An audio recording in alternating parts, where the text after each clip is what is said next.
Start कर रहे हैं क्लास। बच्चे ज्वाइन कर रहे हैं थोड़े बहुत आहिस्ता आहिस्ता करके। स्टार्ट करते हैं 9 मिनट में।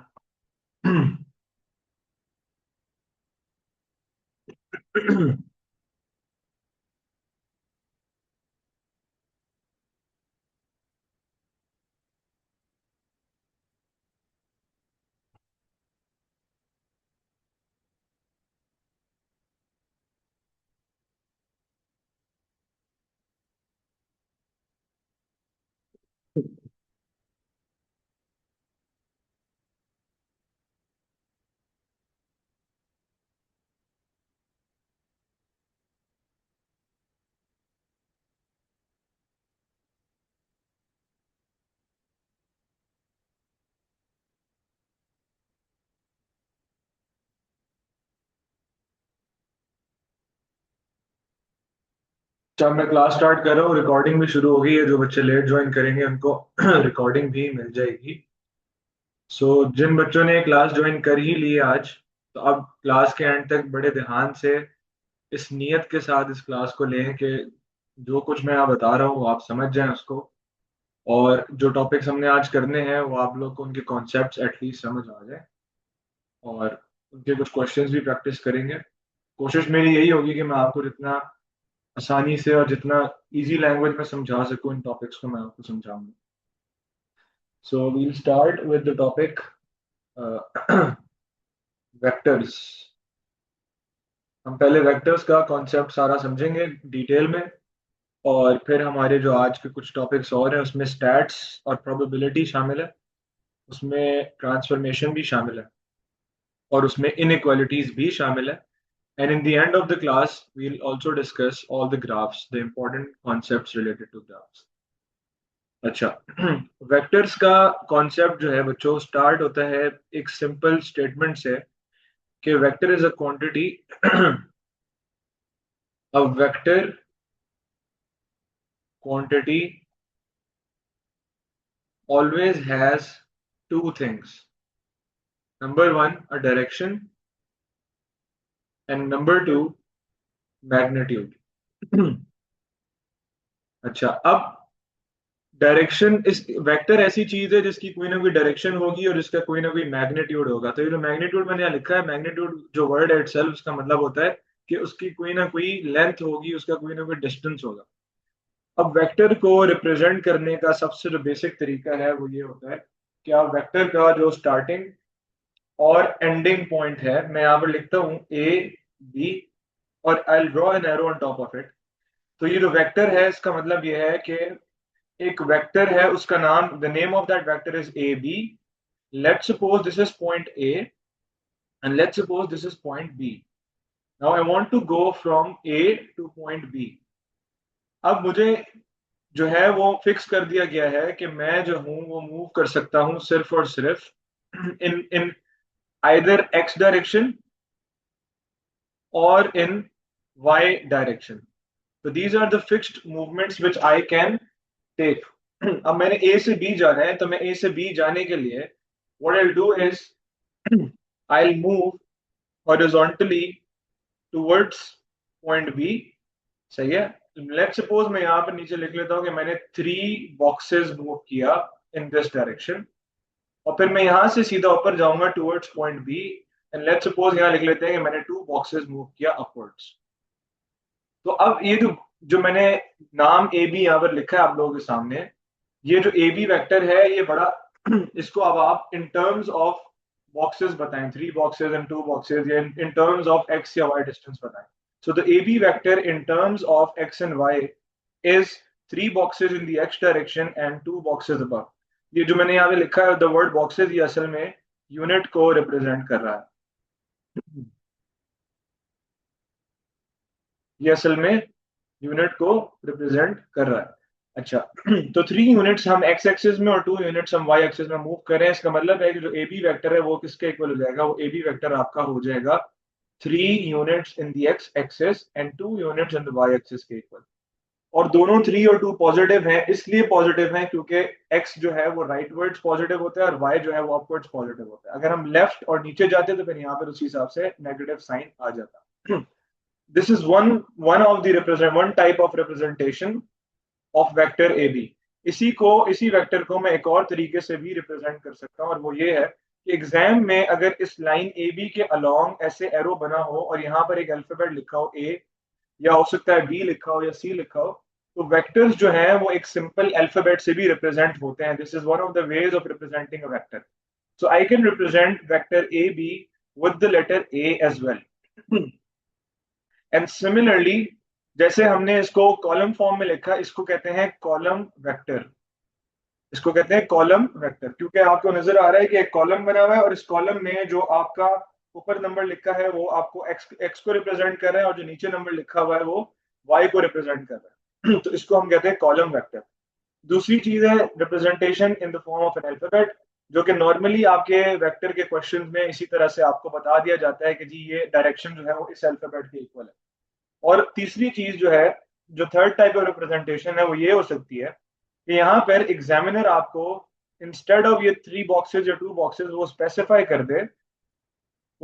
कर दे कि ए से लेकर इस पॉइंट तक, लेट सपोज मैं इसको लेबल करता हूँ पॉइंट एक्स, तो वो आपको लेबल कर दे कि जी अगर आप ए से एक्स जा रहे हैं तो that is equal to 2a, और अगर आप एक्स से बी जा रहे हैं तो that is equal to 2b। So this information will be given in the question. So again, I can represent the vector AB with the help of the letters given, the root provided, and that would be equal to, if I want to move from A to B, I would go from A to the point X. मैं A से X जाऊंगा पहले, और वो equal है किसके, 2A के, और फिर मैं X से B की डायरेक्शन में मूव करूंगा, जो कि इक्वल है किसके, 2B के इक्वल है। तो मैं यहाँ ऐड कर दूंगा 2B। सो 2A प्लस 2B का मतलब यही है कि मैं पहले 2A मूव किया विच इज दिस, और उसमें मैंने ऐड कर दिया फर्दर 2B मूवमेंट। ये मेरा स्टार्टिंग पॉइंट था, ये मेरा एंडिंग पॉइंट था। तो जब मैं स्टार्टिंग और एंडिंग को ज्वाइन करूंगा तो मेरा वेक्टर ए बी बन जाएगा। ये आपकी बेसिक रिप्रेजेंटेशन है ऑफ रिप्रेजेंटिंग एनी वेक्टर। इसके बाद जो अगली इंपॉर्टेंट चीज है वो ये है concept of position vectors. This is very important, और इस पर रिसेंटली काफी ज्यादा अब सवाल आ भी रहे हैं। Concept of position vectors. Now the concept of position vectors is easily understood by with the help of a graph. अगर मैं यहाँ पर एक ग्रिड ड्रॉ करता हूँ, यहाँ से हम इसको समझते हैं।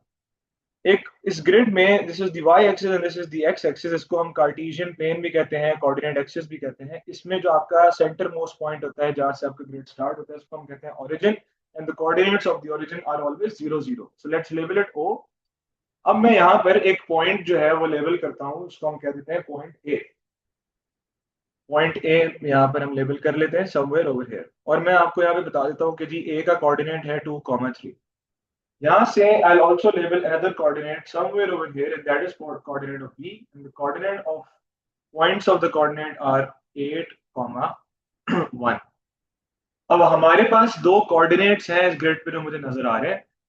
अब आप लोग मुझे बताएं कि मैं अगर O से A की तरफ ट्रेवल करता हूं, if I want to travel from O to A, what would be the name of the vector? The name of the vector would be, the starting point is O, the ending point is A, इसका नाम होगा ओ ए। और मैं O से A जा रहा हूं तो मैं एरो भी इस तरह बना दूंगा ओ ए।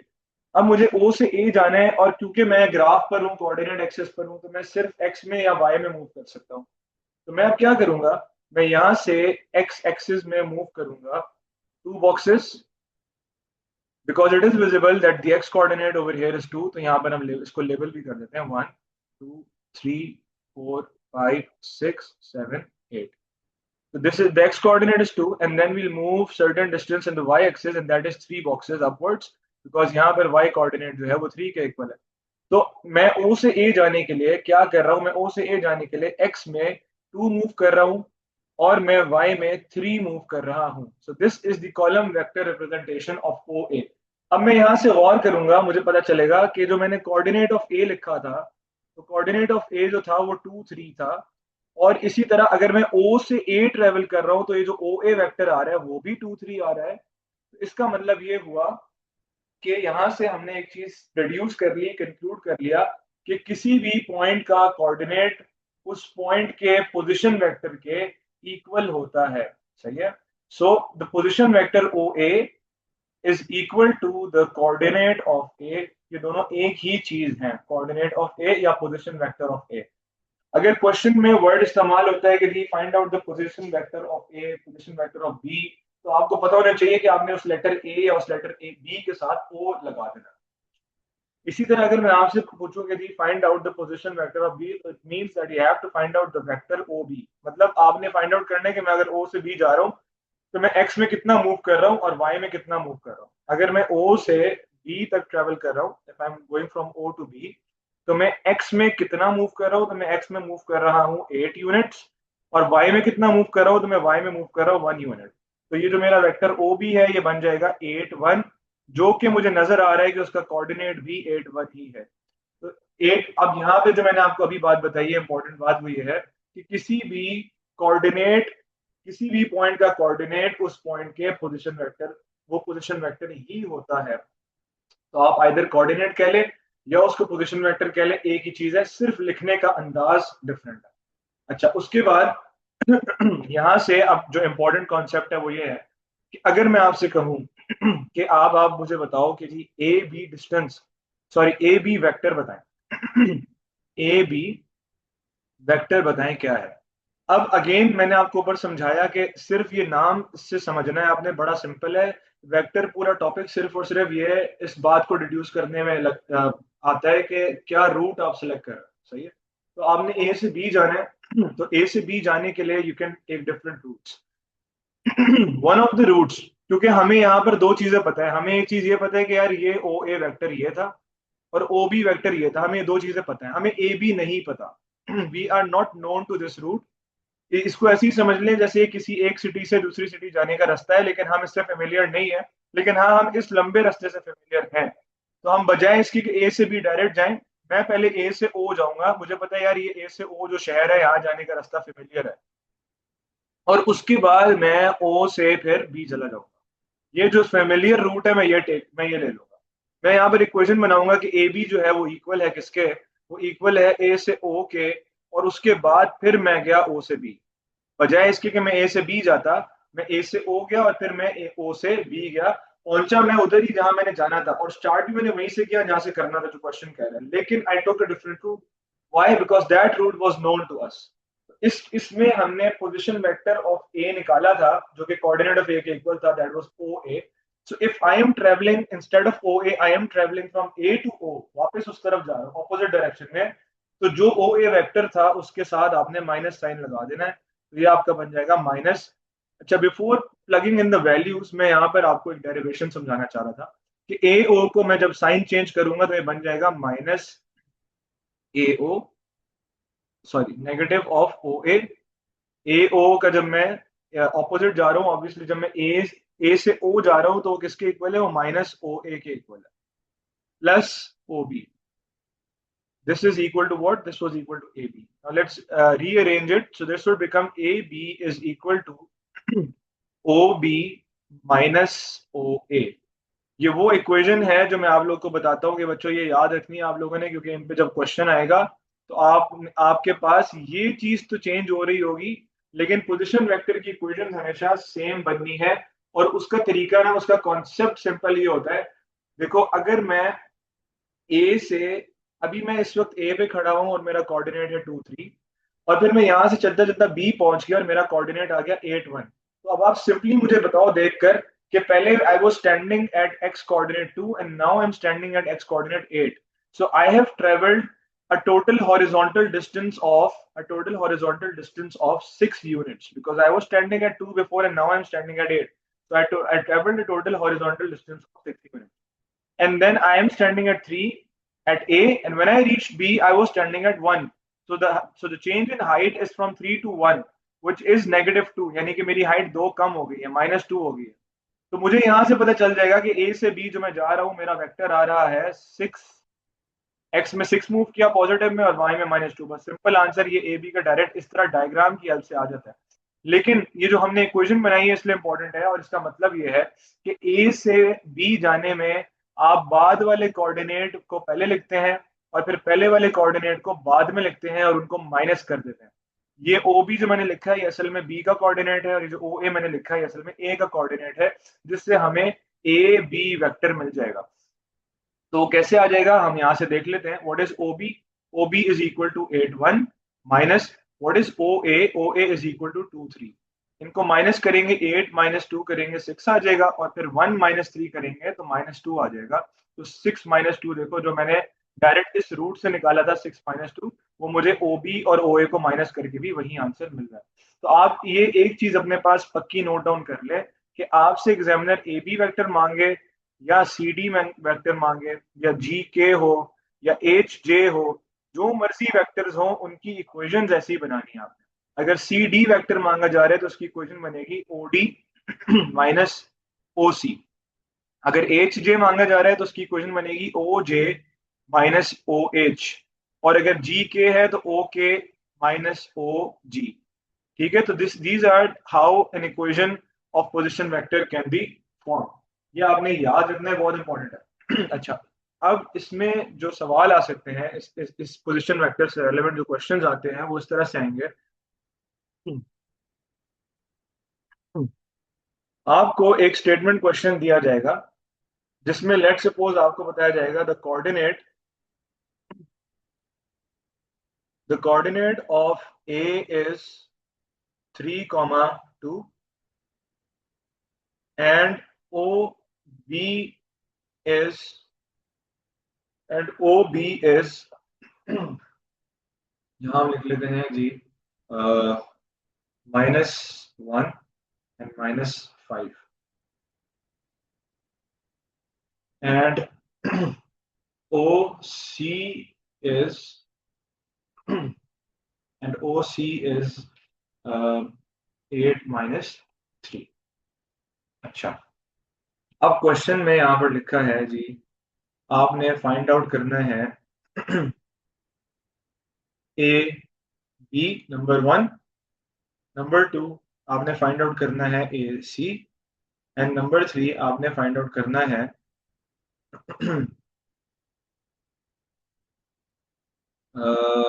BC का मैग्नीट्यूड। ये 3 इसमें से क्वेश्चन आ गए हैं लेट्स सपोज। अब जो पहला सवाल है उसमें आपसे उसने कहा कि आपने फाइंड आउट करना है AB वेक्टर। आपने कुछ भी नहीं करना, सिंपल, बस सीधा सीधा आपने क्या करना है, AB वेक्टर की जो इक्वेशन है पोजीशन वेक्टर्स के टर्म्स में वो लिखनी है।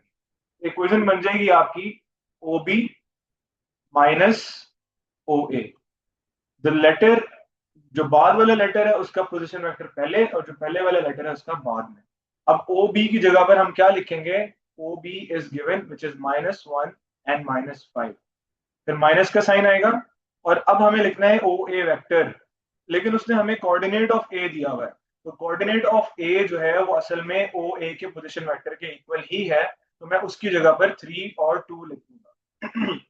अब इसको जब मैं सब्ट्रैक्ट करूंगा तो मेरा आंसर आ जाएगा -1 -3 विच इज -4 और -5 -2 which is -7। This is the answer for the vector AB। Similarly आप AC भी फाइंड आउट कर सकते हैं, ऐसे ही OC करेंगे, फिर -OA लिख देंगे और इसको सॉल्व कर देंगे। यहाँ OC की जगह पर OC का वेक्टर और OA की जगह पर OA का कोऑर्डिनेट वेक्टर फॉर्म में माइनस करेंगे तो AC आ जाएगा। और ये जो उसने यहाँ लिख दिया है BC, साथ में 2 लाइंस बना दी हैं। तो यहाँ से अब हम एक और वेक्टर के चैप्टर का तीसरा कॉन्सेप्ट यहाँ में हमें पता चला। ये जो 2 लाइंस हैं इसको कहते हैं मैग्नीट्यूड। मैग्नीट्यूड का फॉर्मूला क्या होता है, मैग्नीट्यूड का फॉर्मूला होता है square root of X square plus Y square. And what is X and Y, X and Y जो आपका कोऑर्डिनेट, जो भी आपका वेक्टर है उसका जो एक्स की वैल्यू है और जो वाई की वैल्यू है वो है।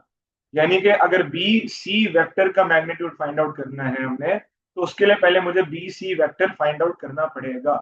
B C vector find out करने के लिए first of all I have to write it down in the form of position vectors which is O C minus O B. The vector OC is 8 - 3 minus, and the vector OB is -1 -5. So 8 minus and then minus again. So 8 plus 1 हो जाएगा 9 और -3 है, फिर minus है और फिर value का minus है, तो -3 + 5 होके आपका आंसर आ जाएगा +2। तो ये 9 2 जो है ये आपका BC का वेक्टर है। अब आपने इसका मैग्नीट्यूड फाइंड आउट करना है। इसका मैग्नीट्यूड निकालने के लिए अब आपने ये फॉर्मूला अप्लाई करना है। एक्स की जगह पर क्योंकि 9 लिखा हुआ है तो हम लिखेंगे 9 का स्क्वायर, वाई की जगह पर 2 लिखा हुआ है तो हम लिखेंगे +2 का square, and then will take square root of it. The answer would be 81 + 4 और आपका आंसर आ जाएगा स्क्वायर रूट ऑफ 85। अच्छा, पोजीशन वेक्टर्स का तो ये कॉन्सेप्ट हो गया। पोजीशन वेक्टर्स में ना आप लोग को ये भी पता होना चाहिए कि एग्जामिनर सवाल इस तरह से भी कर सकता है कि वो कभी कभार ये मैं आपको इंपॉर्टेंट चीज बता रहा हूँ कि कभी कभार कोऑर्डिनेट ज्योमेट्री के क्वेश्चन में आपका ये पोजीशन वेक्टर वाली इक्वेशंस काम आ जाती हैं। एक क्वेश्चन रिसेंट पेपर्स में आया हुआ है जिसमें कुछ इस तरह की इक्वेशन थी कि जी 5ab is equal to 6 times cd, and then उसने कहा था कि जी coordinate of D find the coordinate D. इस तरह का सवाल था और ये सवाल था कोऑर्डिनेट ज्योमेट्री का one of the last parts, जिसमें बच्चों ने नॉर्मली जो 90% ऑफ द स्टूडेंट्स थे उन्होंने क्या किया कि उन्होंने ए बी का डिस्टेंस फाइंड आउट किया, सी डी का डिस्टेंस फाइंड आउट किया और उसके बाद इक्वेशन उस उन दोनों को इक्वेट कर लिया। 5 को मल्टीप्लाई किया इसके डिस्टेंस से, 6 को मल्टीप्लाई इसके डिस्टेंस से और फिर इक्वेट करके सॉल्व किया, जिसमें मसला ये आया कि क्योंकि डी का कोऑर्डिनेट ही अननोन है, वो है एक्स कॉमा वाई, तो जब इक्वेशन बनाएंगे तो दो अननोन्स आ जाएंगे, तो हम उस तरह इसको सॉल्व नहीं कर सकेंगे। तो इंस्टेड हम यहाँ पर इसको पोजीशन वेक्टर वाले तरीके से सॉल्व करेंगे कि हम ए बी को लिखेंगे 5 and then we put a bracket and then we write down O B minus O A is equal to 6, और फिर सी डी को मैं लिखूंगा ओ डी माइनस ओ सी। आप देखिए कि इन सारी चीजों में, अच्छा इस क्वेश्चन में आपको ए का और बी का और सी का ये तीनों कोऑर्डिनेट्स गिवन थे, तो इस केस में आपके पास ओ बी मौजूद है which is the coordinate of B, आपके पास ओ ए भी है which is the coordinate of A, आपके पास ओ सी भी है which is the coordinate of C. So the only unknown is this. अब आपने इस इक्वेशन को एक्सपैंड कैसे करना है, फिर आपने ओडी को सब्जेक्ट कैसे बनाना है, वो मैं आपको जल्दी से बता देता हूँ। आपने इसको इस तरह एक्सपैंड करना है, आपने लिखना है 5 O B minus 5 O A is equal to 6 O D minus 6 O C. अब ये जो -6 OC है ये इधर आ जाएगा, तो ये हो जाएगा आपका 5 times the vector OB minus 5 times the vector OA plus 6 times the vector OC is equal to 6 times the vector OD। Now you have the coordinate of B, तो आपने उसकी जगह पर यहाँ पे वैल्यू लिख देनी है। You have the coordinate of A, आपने उसकी जगह उसका वेक्टर लिख देना है। You have the coordinate of C, आपने इसकी जगह पर वो कोऑर्डिनेट ऑफ सी को वेक्टर फॉर्म में लिख देना है। इन सबको आपने मल्टीप्लाई कर देना है जो भी उनके कोफिशिएंट्स हैं उसके साथ, और फिर यहाँ पर आपका आ गया 6OD। ये जो लेफ्ट हैंड साइड पर जो आपका फाइनल आंसर आएगा एक सिंगल वेक्टर, उसको हम 6 से डिवाइड कर देंगे तो आपका ओडी वेक्टर आ जाएगा। और ओडी जो वेक्टर आएगा असल में वो डी का कोऑर्डिनेट होगा, जिसका आंसर आप ऐसे लिख देंगे एक्स वाई के फॉर्म में। तो कोऑर्डिनेट ज्योमेट्री के क्वेश्चन में भी पोजीशन वेक्टर वाली इक्वेशंस बहुत इंपॉर्टेंट है और बहुत जरूरी है और काम आती है। अब इसके बाद जो आपका आखिरी टाइप ऑफ क्वेश्चन है वेक्टर का, जो कि मोस्ट रिपीटेड क्वेश्चंस होते हैं, जो डायग्राम क्वेश्चंस होते हैं, जिसमें डायग्राम्स आती हैं और आपने डिफरेंट गिवन वेक्टर्स को फाइंड आउट करना होता है। अब ये जो पार्ट है ये मैं आपको with the help of a question explain करूंगा। मैं आपके सामने स्क्रीन में इसका सवाल शेयर करूं, एक सेकंड में मुझे।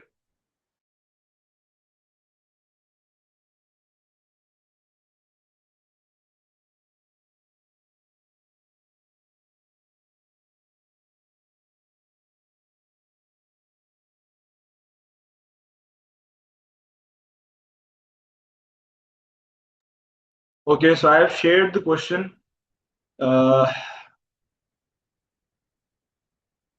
इस सवाल को देख लेते हैं, इसी क्वेश्चन को देख लेते हैं। अब इस क्वेश्चन में इस तरह के जो डायग्राम क्वेश्चंस होते हैं ना बच्चों, इन क्वेश्चंस में दो बड़े बल्कि तीन बड़े इंपॉर्टेंट कॉन्सेप्ट्स हैं जिनका आपने लाजमी ख्याल रखना। नंबर वन, आप you have to look for equal vectors. You have to look for equal vectors. Equal vectors की दो चीजें होती हैं, वो एक दूसरे के पैरेलल होंगे और दूसरा इक्वल होंगे, डिस्टेंस उनका जो डिस्टेंस है वो इक्वल होगा। यानी कि एक वेक्टर ये है एक वेक्टर ये है, तो इन दोनों के जो डिस्टेंसेज हैं वो भी इक्वल होंगे और इन दोनों की डायरेक्शंस भी सेम होंगी, तो ये इक्वल वेक्टर्स कहलाएंगे। और दूसरे होते हैं पैरेलल वेक्टर्स। सही है, तो पैरेलल वेक्टर्स जो हैं वो ऑब्वियसली जा तो सेम डायरेक्शन में रहे होंगे, लेकिन जरूरी नहीं है कि उनके डिस्टेंसेस इक्वल हों, तो फिर ये एक दूसरे के कहलाते हैं scalar multiples. When a vector is parallel to each other, we call them scalar multiples. For example, इस बात को मैं समझा देता हूँ पहले सवाल पे जाने से पहले। इस बात का मतलब ये है कि अगर एक वेक्टर है ये, जिसका नाम मैं कह देता हूँ जी O, एंडिंग पॉइंट है जी B, and the vector is B। सही है, so this is the OB vector in the and the representation is this alphabet B. Similarly, I'll draw another vector. This is point A and that is moving in the same direction but it is going till point C. और मैं इसको label कर देता हूं 3B के equal. सही है, अब मैं इसको यहां पर लिखूंगा कि जी AC जो है वो 3B के इक्वल है। अब यहाँ पर बच्चों आप लोगों ने जो समझने वाली बात है इंपॉर्टेंट वो ये है कि कैसे पता लगेगा कि ओ बी और ए सी पैरेलल है। ऐसे पता चल इस तरह पता चलता है कि इन दोनों में सेम अल्फाबेट्स आ रहे हैं। इन दोनों में सेम अल्फा, ये जो लेटर बी है, असल में जो लेटर बी है ये डायरेक्शन को स्पेसिफाई कर रहा है। और उसके साथ जो कोफिशिएंट है, यहाँ 1 लिखा हुआ है या 3 लिखा हुआ है, ये उसके मैग्नीट्यूड को स्पेसिफाई कर रहा है। 1 का मतलब है कि इतना डिस्टेंस है, तो 3 का मतलब है उसके 3 टाइम्स। सही है। So the letter is same, hence O B and A C are parallel to each other and they are scalar multiples of each other. इसका मतलब ये है कि ए सी जो है वो ओ बी का 3 टाइम्स है। तो ये जो 3 टाइम्स करते हैं या हाफ टाइम्स करते हैं या 2 टाइम्स करते हैं, इसको कहते हैं स्केलर मल्टीपल होना। सही है। तो parallel vectors are scalar multiples of each other. दूसरी बात मैंने आपको ये बताई, पहले ये बताई कि आपने इक्वल वेक्टर्स ढूंढने होते हैं या फिर पैरेलल वेक्टर्स भी ढूंढने होते हैं। और उसके बाद तो तीसरी चीज होती है वो क्वेश्चन के अंदर जो आपको रेशोज या फ्रैक्शंस गिवन होते हैं, वो सबसे ज्यादा इंपॉर्टेंट है, उसको समझना। तो आपने हमेशा क्वेश्चन के पहले पार्ट पे जाने से पहले जो गिवन इंस्ट्रक्शन है उसके हेल्प से आपने कुछ लाइंस ड्रॉ करनी है, लाइंस ड्रॉ करें, कुछ नंबर्स प्लेस करने हैं, नंबर्स प्लेस करें, ताकि आपका सवाल शुरू करने से पहले ही किसी हद तक आपके लिए आसान हो जाए। अब इस क्वेश्चन में उसने आपको बताया कि there are 3 points O A and B. O A and point B are such that O A जो है that is represented by the letter A. ये पूरा ओ से लेके जो ए तक का जो डिस्टेंस है, इसको ए लेटर रिप्रेजेंट कर रहा है। इसी तरह जो ओ से बी तक का जो रास्ता है उसको बी लेटर रिप्रेजेंट कर रहा है। और पी जो पॉइंट है वो such that P is the point on the line O A such that कि ओ पी जो है वो ओ से ए का 1/3 है। यानी कि फिर इससे हमें ये पता लगा कि जो ओ पी है दैट इज इक्वल टू 1/3। और ओ ए जो है वो आपका लेटर किसके इक्वल था, वो ए लेटर के इक्वल था। तो ये ओपी जो है वो क्या हो गया, ये हो गया 1/3 ए के इक्वल। यानी कि अगर मैं ए के 3 हिस्से करूं तो एक हिस्सा ओपी को मिला और 2 हिस्से पी ए को मिले, तो ओपी हो गया 1/3 ए के इक्वल और पी ए हो गया 2/3 ए के इक्वल। अच्छा, उसके बाद ये मैंने इस फ्रैक्शन से इन इंस्ट्रक्शंस को प्लेस इन कर दिया। उसके बाद आपको आगे बताया गया कि जी O Q and R lie on a straight line and Q is the mid point of P B. यानी कि P से अगर आप B जा रहे हैं, if you moving from P to B, then the point Q is in the middle, is the mid point of PB। अब सबसे पहली चीज आपने जो फाइंड आउट करनी है वो आपने फाइंड आउट करना है PB in terms of A and B। तो P से B जाना है, एरो भी आपको बता रहा है कि आपने P से शुरू करना है, B पे एंड करना है, और आपने रूट लेना है फेमिलियर, अननोन रूट नहीं लेना। तो ये PB जो है, क्योंकि वो हमसे मांग रहे हैं ऑब्वियसली, तो इसका मतलब है वो अननोन रूट है, तो हमने कोई और फेमिलियर रूट ढूंढना है। तो फेमिलियर रूट जो मुझे नजर आ रहा है वो ये है कि मैं पहले P से O जाऊंगा और फिर मैं O से B चला जाऊंगा। आपने इसको लिखते हुए भी इस चीज का ख्याल करना है लाजमी कि आप देखो कि ये लेटर जो है पी और ये जो एंडिंग लेटर है बी, ये आपको रिजल्टेंट वेक्टर बताता है कि यार ये रिजल्टेंट वेक्टर है, और सेंटर वाले दोनों लेटर सेम होने चाहिए ताकि आपकी इक्वेशन सही रहे। अब पी ओ जो है that is equal to -1/3 A, because 1/3 A जो था वो ओ से पी के डायरेक्शन में था, लेकिन हम पी से ओ जा रहे हैं तो माइनस आएगा। और फिर ओ से बी जाएंगे तो आपने इसमें बी ऐड कर देना है, तो आपका आंसर आ जाएगा बी -1/3 ए। इसके बाद आगे उसने आपसे कहा find O Q in terms of A and B. So O Q हमें पता है। अच्छा, ओ क्यू निकालने के लिए पहले हम फेमिलियर रूट सेलेक्ट करेंगे। तो ओ क्यू निकालने के लिए what I can do is I can simply go from O to P and then go from P to Q. तो मैं ओ क्यू निकालने के लिए यहाँ पर लिख लेता हूँ अपना रूट, जो मैंने रूट सेलेक्ट किया वो मैंने किया, मैं ओ से पी जा रहा हूँ और फिर मैं पी से क्यू जा रहा हूँ। तो ओ से पी जो था वो था 1/3 ए के इक्वल, और पी क्यू जो है वो किसके इक्वल है वो अब हमने फाइंड आउट करना है। अब देखो पी क्यू हमें डायरेक्टली नहीं पता, लेकिन हाँ हमने प्रीवियस पार्ट में पी बी फाइंड आउट किया जरूर। तो पी बी जो है वो है पी से लेके बी तक का पूरा डिस्टेंस, तो पी क्यू उसका हाफ होगा। तो मैं यहाँ लिख दूंगा कि बी -1/3 जो है, B-1/3 जो था ये था पी बी। तो इसको मैंने कर देना है इसका हाफ डिवाइड बाय 2, जिससे मुझे पी क्यू मिल जाएगा। अब मैंने इसका हाफ करना कैसे, ये यहाँ पर इंपॉर्टेंट चीज है, क्योंकि सिंपलेस्ट फॉर्म में हमने आंसर देना है। तो ये असल में लिखा जाएगा 1/3 ए प्लस, पहले हम लेते हैं इसका एलसीएम, इग्नोरिंग के नीचे 2 लिखा है क्या लिखा है, पहले हम लेते हैं एलसीएम, तो ये बन जाएगा 3B - A/3। और अब मैं इसको करता हूं डिवाइडेड बाय 2। अब होगा क्या, 1/3a plus 3b minus a over 3 multiplied by 1/2 हो जाएगा, क्योंकि डिवाइड हो रहा था 2 से तो मल्टीप्लाई हो जाएगा 1/2 से, तो ये बन जाएगा 1/3a plus 3b minus a over 6। 3 times 2 is 6। So अब again will take the LCM, 3 को 2 से मल्टीप्लाई करेंगे तो न्यूमरेटर को भी 2 से, तो आपका आंसर आ जाएगा 2a plus 3b minus a whole over 6। 2a minus a is a, so a plus 3b whole over 6। आगे उसने कहा पार्ट 3 में कि जो क्यू आर है वो 2 टाइम्स है ओ क्यू का। इसका मतलब है जो क्यू आर वेक्टर है, यानी कि ये जो क्यू से आर जाने का रास्ता है, ये ओ से क्यू जाने के रास्ते का डबल है, ये 2 टाइम्स है। तो वो आपसे कह रहे हैं कि शो करें कि A R is parallel to P B, show that A R is parallel to P B. अब इसको कैसे शो करना है? पैरेलल शो करने का मतलब ये है कि ए आर वेक्टर और पी बी वेक्टर दोनों एक दूसरे के स्केलर मल्टीपल्स होने चाहिए। सही है, एक दूसरे के स्केलर मल्टीपल्स होने चाहिए। अब पी बी वेक्टर बच्चों हम ऑलरेडी फाइंड आउट कर चुके हैं सवाल में। मैं यहाँ नीचे लिख लेता हूँ आपके लिए, ये पी बी वेक्टर जो हमने फाइंड आउट किया था वो था ये b माइनस 1/3a, तो यहाँ नीचे लिख लेते हैं। ये जो पी बी वेक्टर था that was b minus 1/3a। यानी कि अब जो ए आर वेक्टर है वो भी कुछ इस तरह का ही आना चाहिए कि वो, अगर लेट सपोज बी यहाँ पे लिखा है तो वो 2b हो रहा होगा, अगर ये 2b है तो फिर ये 2/3a हो रहा होगा, किसी एक सेम नंबर से मल्टीप्लाई होके बढ़ रहा होगा या कम हो रहा होगा जो ए आर वेक्टर है। तो अब हम ए आर को फाइंड आउट करते हैं पहले। देखो, अब A R vector find out करने के लिए पहले हम डिसाइड करेंगे कि what route we want to. So to find out the AR vector, what route I can take is I can go from A to O and then I can go from O to R. तो A R के लिए मैं कर सकता हूं कि मैं ए से ओ ट्रेवल करूं और फिर मैं ओ से आर ट्रेवल करूं। अभी हम यहां पर इसको लिख लेते हैं, A R is equal to A O plus O are.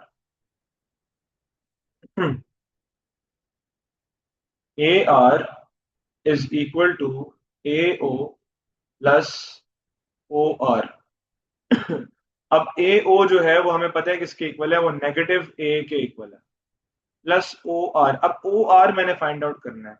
O R find out करने के लिए बच्चों यहाँ पर एग्जामिनर ने आपको कुछ इंफॉर्मेशन दी है कि जो क्यू आर डिस्टेंस है वो ओ क्यू का डबल है। इसका मतलब ये हुआ, इसका मतलब जरा ध्यान से समझें, इसका मतलब ये हुआ कि ये जो क्यू आर डिस्टेंस है ये 2 टाइम्स है ओ क्यू डिस्टेंस का। अगर ये 1 है तो इसका मतलब है क्यू आर 2 है, तो इसका मतलब क्या हुआ कि ओ से लेके आर तक पूरा का पूरा ओ क्यू का कितने टाइम्स हुआ, ओ क्यू का 3 टाइम्स हो जाएगा।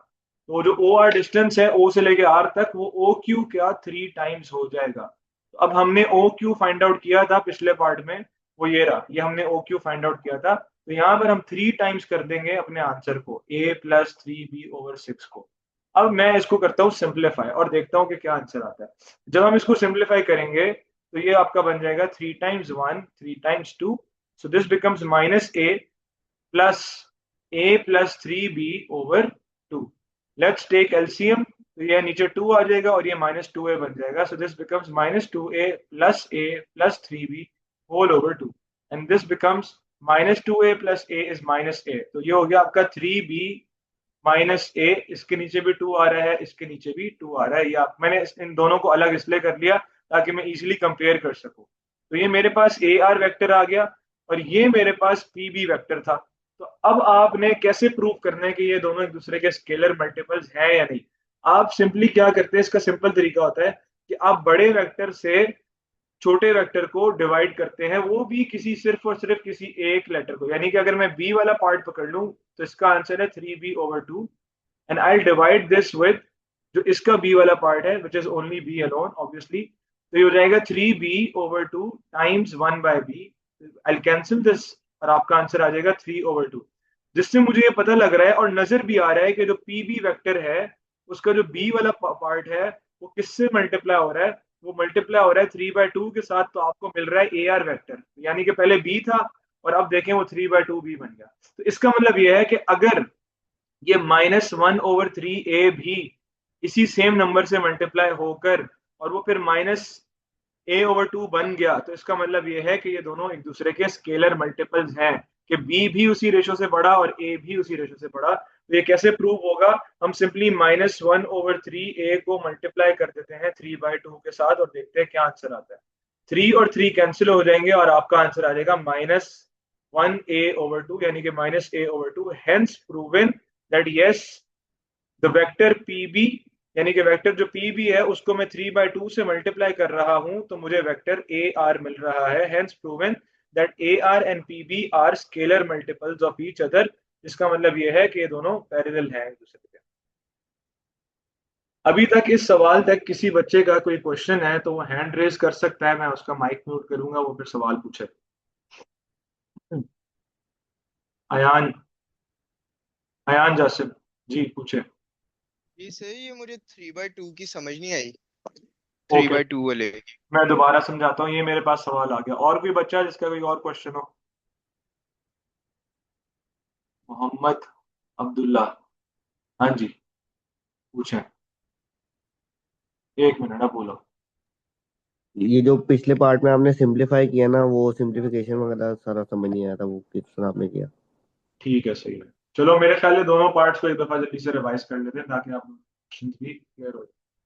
पिछले पार्ट में ये हुआ था कि हमने, यहाँ पर आप लोग गौर करें कि हमने ओपी वेक्टर जो था वो हमें पता था वो 1/3 है, और पी क्यू वेक्टर जो है वो हमने फाइंड आउट किया किस तरह से, जो हमने पहले पार्ट में पी बी निकाला था। तो अब पी क्यू जो है वो ऑब्वियसली क्या है, वो पी बी का हाफ है।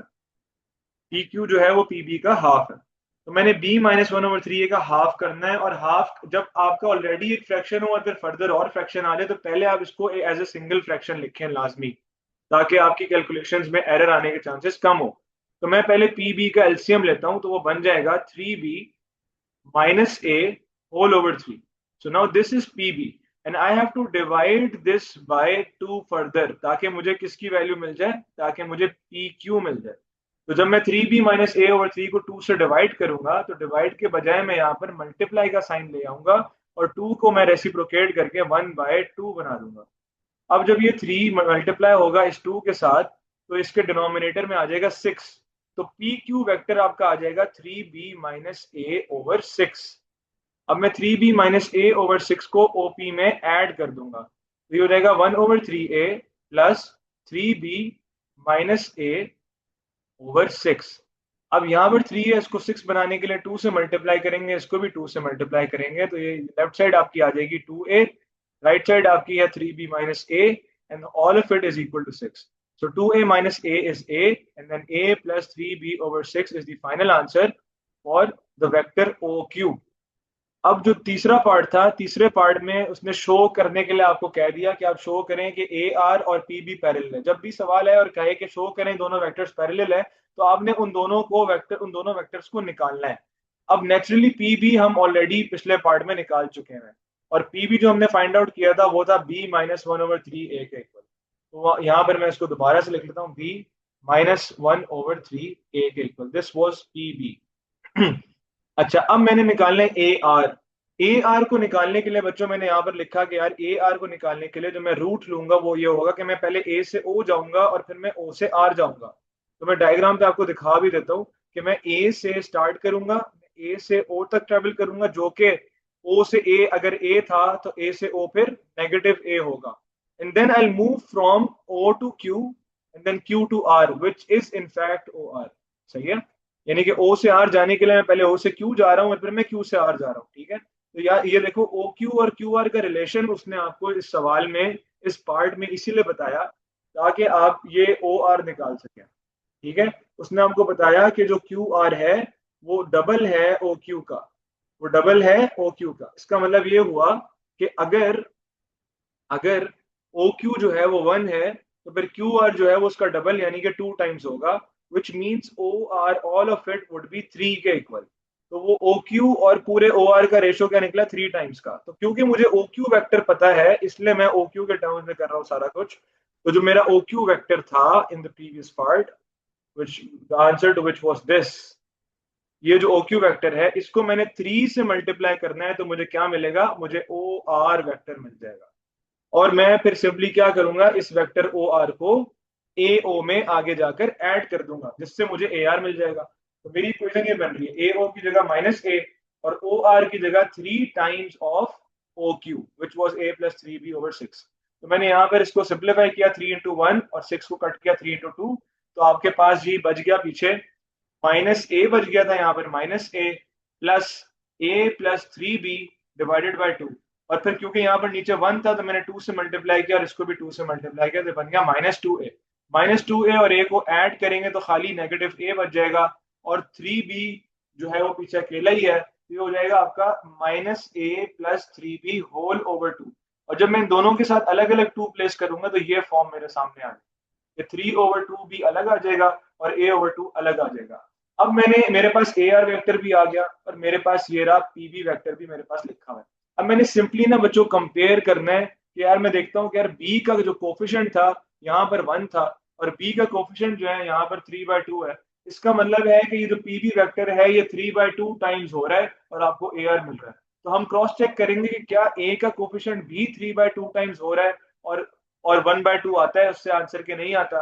तो मैं 1/3 को 3/2 से मल्टीप्लाई करूंगा, तो ये जब 3 और 3 कैंसिल आउट होंगे तो तब मेरा आंसर 1/2 ही आ रहा है, जिससे मुझे कंफर्म हो गया कि हाँ ये बी और ए दोनों अल्फाबेट के कोफिशिएंट्स पूरा का पूरा 3/2 से मल्टीप्लाई होकर आपको AR वेक्टर दे रहा है। अगर इन केस बी 3/2 से मल्टीप्लाई होकर 3/2 भी बन जाता, लेकिन 1/3 को जब मैं 3/2 से मल्टीप्लाई करता मेरा आंसर 1/2 आता, लेकिन यहाँ 3 लिखा होता लेट्स सपोज, तो इसका मतलब ये होता कि फिर ये दोनों वेक्टर्स पैरेलल नहीं है। क्योंकि यहाँ 2 लिखा हुआ है जो कि 3/2 से मल्टीप्लाई होकर ही आ रहा है, इसका मतलब ये दोनों वेक्टर्स पैरेलल हैं। उम्मीद है कि बात समझ आ गई आप लोगों को। अगर किसी का अभी भी कोई सवाल है तो मुझसे पूछ सकता है। थम्स अप आ गया है मेरे पास। हम्म। अच्छा ठीक है। ओके, अब इसमें ना वेक्टर में मैं आखिरी चीज बता रहा हूँ, फिर हम अगले टॉपिक पे जाएंगे। वेक्टर की जो आखिरी चीज है, जो बहुत इंपॉर्टेंट चीज है, वो ये है कि कभी कभार आपसे एग्जामिनर अननोन लेटर M या unknown letter K find out करवाता है और उसमें आपसे वो कॉन्सेप्ट लगवाता है कोलिनियर पॉइंट्स का। ये कॉन्सेप्ट समझना बहुत इंपॉर्टेंट है। अब ये कॉन्सेप्ट असल में ये है बच्चों कि अगर आपके पास एक डायग्राम है जिसमें एक स्ट्रेट लाइन है, लेट्स सपोज यहां पर हम कह लेते हैं पॉइंट O, इधर हम कह देते हैं पॉइंट A और इधर हम कह देते हैं पॉइंट R, लेट्स सपोज। अब ये जो पॉइंट्स हैं O, A and R, so these 3 points are under the definition of collinear points. Collinear points का मतलब है all the points lying on the same line. तो collinear points क्या होते हैं? collinear points एक दूसरे के स्केलर मल्टीपल्स होते हैं। स्केलर मल्टीपल्स ही होते हैं क्योंकि ये सब के सब सेम डायरेक्शन में जा रहे हैं। अब आप देखो मैंने आपको यहाँ पर 3 पॉइंट्स बताए हैं O, A और R। इन 3 पॉइंट से 3 ही वेक्टर्स बन रहे हैं। कौन कौन से बन रहे हैं? एक वेक्टर बन रहा है OA, एक वेक्टर बन रहा है OR और एक वेक्टर बन रहा है आपका AR। ये 3 वेक्टर्स बन रहे हैं और ये तीनों के तीनों वेक्टर्स एक दूसरे के स्केलर मल्टीपल्स होंगे, स्केलर मल्टीपल्स। अब जरूरी नहीं है कि OA को जिससे मैं मल्टीप्लाई करके OR ला रहा हूं तो OR को भी उसी से मल्टीप्लाई करके AR बने, ऐसा नहीं है। तो इसका कांस्टेंट फर्क होगा, इसका कांस्टेंट फर्क होगा, लेकिन हाँ होंगे एक दूसरे के scalar multiples he. For example मैं आपको इसकी एग्जांपल विद नंबर समझाता हूँ। लेट सपोज ये आपका है OA वेक्टर, यहाँ पर लिखा हुआ है 2B + 8 और ये है आपका AR वेक्टर और यहाँ पर लिखा हुआ है 4B + 2A। तो अब मैं आपसे पूछूं कि मुझे बताओ बच्चों OR क्या होगा, तो OR मैं क्या करूंगा, सिंपली इन दोनों को ऐड करूंगा, मेरा आंसर आ जाएगा 6B + 3A। अब अगर मैं आपसे कहूं मुझे बताओ कि OA is equal to OR में मैंने इन दोनों के साथ कहीं ना कोई स्केलर मल्टीपल अटैच करना है, तो वो स्केलर मल्टीपल क्या होगा और किसके साथ अटैच होगा। अब देखो OA जो है वो था 2A + B और OR की वैल्यू आ रही है 6B + 3A।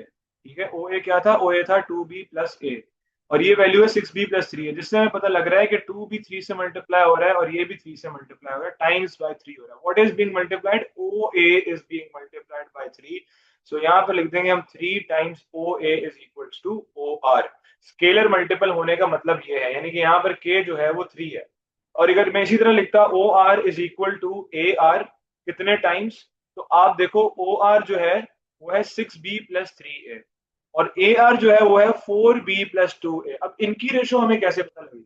कैसे पता लगेगी? सिंपल है, देखो अब गौर करो, अगेन बी का कोफिशिएंट उठाओ 4 है और यहां पर बी का कोफिशिएंट उठाओ 6 है।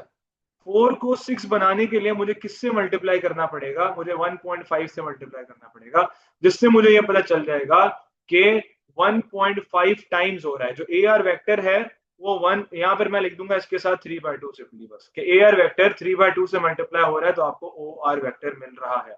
सो ये दिस इज अनदर स्केलर, ये हो गया आपका स्केलर एम।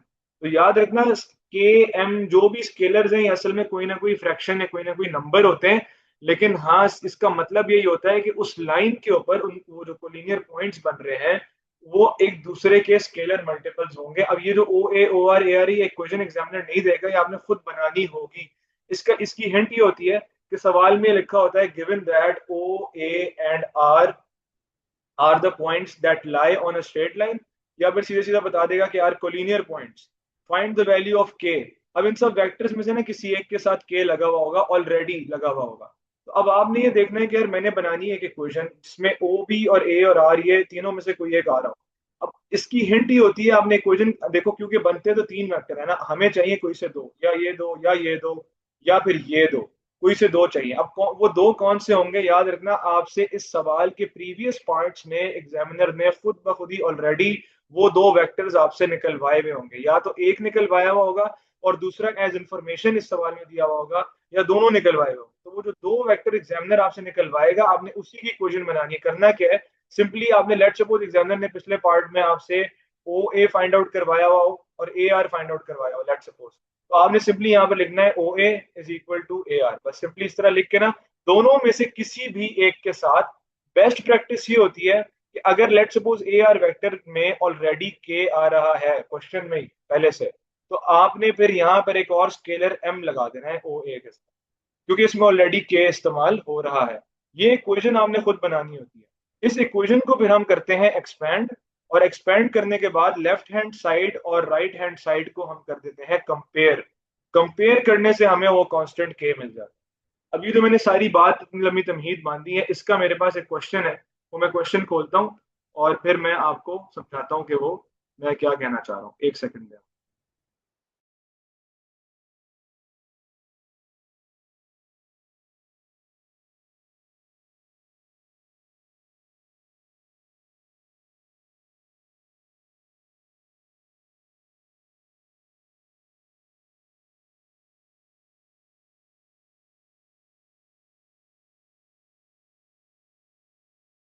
अच्छा, एक मेरे पास डॉक्यूमेंट है, इसमें जो क्वेश्चन मैं आपसे कह रहा हूँ, डिस्कस कर रहा हूँ, वो सवाल आया, ये इस क्वेश्चन में आया है। इस क्वेश्चन को एज अ होल जल्दी से सॉल्व करते हैं और इसका लास्ट पार्ट एग्जैक्टली यही कॉन्सेप्ट है जो मैंने आपको बताया। इस क्वेश्चन में सबसे पहले आपको बताया गया कि in this diagram the known routes are A B and C A. So ये दो नोन रूट्स हैं, एक रूट ये ए से बी और एक रूट ये सी से ए, जिनको उसने एक सिंपल लेटर से डिनोट किया हुआ है कि ए से बी जो है वो पी है और सी से ए जो है वो क्यू। ये पहली पीस ऑफ इंफॉर्मेशन है, इसमें कोई एक्स्ट्रा चीज हमें नहीं पता लग रही, नजर आ रहा है। दूसरी इंफॉर्मेशन जरूरी है, उसको समझना है, जब तक नहीं समझेंगे आगे नहीं बढ़ना। तो दूसरी इंफॉर्मेशन कह रही है कि जो डी सी वैक्टर है, यानी कि डी से अगर आप सी जाते हैं, डी से अगर आप सी जाते हैं तो वो किसके इक्वल है? वो ए से बी का 3 गुना है, 3 टाइम्स है। यानी कि अगर आप ए से बी जा रहे हैं तो उसको 3 टाइम्स कर दो तो वो डी से सी वेक्टर बन जाए। तो अब ए से बी जो है वो ये वेक्टर है which is equal to P, तो फिर डी से सी जो है वो क्या होगा? वो ए बी का 3 टाइम्स होगा, यानी कि वो 3p के इक्वल होगा। ये मैंने लेबल किया और अब मैं जाता हूँ पार्ट ए पर। पार्ट ए कहते हैं express D A, so you have to find out vector D A. So आपने अब जाना है डी से ए। डी से ए हम डायरेक्ट नहीं जा सकते क्योंकि ये जो है नोन रूट नहीं है मेरे लिए। नोन रूट मेरे लिए ये है कि मैं डी से सी जाऊं और फिर मैं सी से ए जाऊं। तो मैं यहाँ लिख लूंगा कि D A is equal to D C plus C A. Hence what is D C? D C is 3p and what is C A? C A is q। तो डी ए की वैल्यू आ जाएगी 3p plus q। Part B में उसने कहा कि E is the point such that BE is K times Q। This is a very technical important part. यहां पर हमें नजर आ रहा है कि इस पूरे डायग्राम में कहीं पर भी E बना हुआ नजर नहीं आ रहा। तो उसने आपको समझाया किस तरह कि ई किस किस डायरेक्शन में होगा। तो डायरेक्शन आपको मैंने बच्चों बताया था कि लेटर से पता लगती है। ये जो के है ना, ये तो कोई ना कोई स्केलर मल्टीपल है, 2 हो सकता है, हाफ हो सकता है, 3 टाइम्स हो सकता है, यानी कि वो कुछ भी नंबर हो सकता है, लेकिन जो डायरेक्शन है वो बता रही है क्यू। और क्यू डायरेक्शन का मतलब है ये कि आपने जाना है नीचे की तरफ, इस एग्जैक्ट इस डायरेक्शन। तो आपने बी से भी एग्जैक्ट इसी डायरेक्शन में मूव करना है अ सर्टेन डिस्टेंस, लेकिन दैट डिस्टेंस इज के times Q. That distance is not Q, के टाइम्स क्यू। के टाइम्स क्यू का मतलब या तो ये जो क्यू मैंने लिखा है सी से ए, या तो इससे ज्यादा या फिर इससे कम। तो अगर मैं इससे ज्यादा की अजम्पशन करके यहाँ पर पॉइंट ई लिख देता हूं, तो जब मेरा ये शेप बनेगा ए सी बी ई, ए सी बी ई को मैं ज्वाइन करूंगा, तो मेरे शेप का स्पेशल नेम क्या होगा? The special name of the shape would be trapezium. और अगर ये जो मैं अजम्पशन ये लेता कि जो के है वो फ्रैक्शन में है, लेट सपोज हाफ क्यू है, तो फिर इसका मतलब मैं यहाँ पर कहीं पे रुक जाता, यहाँ पे ई आ जाता। इस केस में भी ये शेप बनेगा क्या? ट्रेपीजियम ही बनेगा। हाँ, अगर ये क्यू के इक्वल होता कि B E is also equal to Q, तो फिर उस केस में बच्चों ये क्या बन जाता? उस केस में ये शेप यहाँ पर ई आता और ऐसे बनता, और उस केस में ये शेप फिर पैरेललोग्राम बन जाता। ठीक है, क्योंकि ये बीई डिस्टेंस क्यू के इक्वल नहीं है बल्कि क्यू से ज्यादा है या तो फिर कम है। हमें नहीं पता के की वैल्यू क्या है, लेकिन के हमें ये जरूर बता रहा है कि क्यू से ज्यादा है या कम है। इसका मतलब है कि फिर इस शेप ने ट्रेपीजियम ही लाजमी बनना है। ये बात इस सवाल से हमें समझ आती है। आगे चलते हैं हम अगले पार्ट की तरफ। पार्ट 2 में उसने कहा कि जी ए ई फाइंड आउट करें और आपने अपना आंसर पी क्यू और के टर्म्स में देना है। तो ए से हमने जाना है ई। तो ए से ई जाने के लिए मैं क्या करूंगा? मैं सिंपल इक्वेशन यह बनाऊंगा कि मैं जब कहूंगा कि जी मैं पहले ए से बी जाता हूँ और फिर मैं बी से ई जाता हूँ, तो मैं देखता हूँ ऊपर कि ए से बी क्या कोई रास्ता हमें पता है? हाँ, हमें पता है। तो ए से बी जो है वो पी के इक्वल है, तो मैं यहाँ लिख देता हूँ ए बी की जगह पर पी। अब बीई हमें नहीं पता, लेकिन हाँ हमें उसने एग्जामिनर ने बता दिया हुआ है कि जो बीई है वो किसके इक्वल है? वो के क्यू के। तो आपने एज इट इज बस इसी को यहाँ पे कॉपी डाउन करना है, लिख देना है के क्यू। उसकी वजह ये कि उसने खुद आपको कहा है कि पी क्यू और के टर्म्स में आंसर दें, तो इसके बाद फर्दर और कुछ करने की जरूरत नहीं है। पी प्लस के क्यू आपका आंसर है। Now, the third part is exactly the part which we were discussing previously in the PDF. कि given that D, A and E lie on a straight line, find the value of K. अब वो ये कह रहे हैं कि ये 3 points हैं, यानी कि स्ट्रेट लाइन पर लाई करें, इसका मतलब को लीनियर पॉइंट्स हैं। और ये 3 पॉइंट्स का मतलब है 3 वेक्टर्स है, या तो डी ए है या डी ई वेक्टर बनेगा या फिर ए ई वेक्टर बनेगा। 3 वेक्टर्स हैं आपके सामने, आपको नजर आ रहे होंगे। तो उसने कहा फाइंड द वैल्यू ऑफ के। तो मैंने आपको क्या कहा था कि आपने कौन से 2 वेक्टर्स की इक्वेशन बनानी है जो पीछे सवाल में ऑलरेडी एग्जामिनर ने निकलवाए हो। तो एक वेक्टर तो उसने आपसे ये ए ई निकलवाया हुआ है, तो मैं ए ई पे टिक कर देता हूँ। और दूसरा वेक्टर उसने हमसे जो फाइंड आउट करवाया हुआ, ये देखो डी ए फाइंड आउट करवाया हुआ। तो नेचुरली सवाल भी आपके सामने आ गया, तो उसने डी ए फाइंड आउट करा। तो हम इक्वेशन खुद ब खुद ही सिर्फ इतनी लिखेंगे, D A is equal to A E, और इन दोनों में से किसी एक के साथ मैं लेटर एम लगा दूंगा क्योंकि के ऑलरेडी इस्तेमाल हो रहा है। अब मैं एम किसके साथ लगाऊंगा? मैंने आपको कहा बेस्ट प्रैक्टिस ये होती है कि जिस वेक्टर में ऑलरेडी के ना हो, ए ई में ऑलरेडी के आ रहा है, तो मैं डी ए के साथ यहाँ लिख दूंगा एम। नाउ व्हाट, अब आपका ना समझो पूरा सवाल सॉल्व हो गया। आपने बस सिंपली क्या करना है, इन दोनों वेक्टर्स को पी क्यू फॉर्म में लिखना है बस। तो डी ए वेक्टर जो था वो क्या था? डी ए वेक्टर था आपका 3p प्लस क्यू। तो मैं डी ए की जगह पर लिख दूंगा 3p plus Q, M bracket 3p plus Q. और ए ई की जगह पर मैं लिख दूंगा p प्लस के क्यू, क्योंकि ये हमने ऊपर फाइंड आउट किया हुआ है p प्लस के क्यू। अब आपने क्या करना है, ये इक्वल्स टू का साइन है ना, इसका मतलब यही होता है कि जो लेफ्ट हैंड साइड पर लिखा हुआ है वही राइट हैंड साइड पर है। अगर मैं लेफ्ट हैंड साइड को एक्सपैंड करूं तो ये बन जाएगा 3mp plus M Q is equal to p plus K Q. Now what you have to do is simply compare the coefficients. Let's first compare the coefficient of p. So the coefficient of p on the left hand side is 3p, 3m, and the coefficient of p on the right hand side is, p के साथ क्या है? कुछ भी नहीं, तो इसका मतलब 1 है, तो दैट इज इक्वल टू 1। तो मैं क्या करूंगा, left hand side right hand side को equal, 3m is equal to 1, m is equal to 1/3। यहां से मुझे ये वैल्यू मिल जाएगी। अब मैं कोफिशिएंट्स ऑफ q कंपेयर करता हूं। यहां पर लेफ्ट साइड पर q का कोफिशिएंट है m, इज इक्वल टू, और राइट साइड पर है Q का कोफिशिएंट K, तो M is equal to K. Hence, because the value of M is 1 by 3, so the value of K is also 1 by 3. By just simply comparing the coefficients, ये आपके सवाल का जवाब आ जाएगा. So any student still has any questions? Okay, so thumbs up का मतलब है कि क्लियर हो गया. अब्दुल्ला जी पूछें. सर इसमें वो जो जिसमें रेशो खुद से निकालनी होती है, अगर उस तरह का कोई सवाल है तो उसकी भी एक एग्जांपल करवा दीजिएगा। जो रेशो निकालनी होती है, ठीक है, आपने सही सवाल पूछा, मेरे जहन में था भी ये कॉन्सेप्ट समझाना आपको, मैं बता देता हूँ.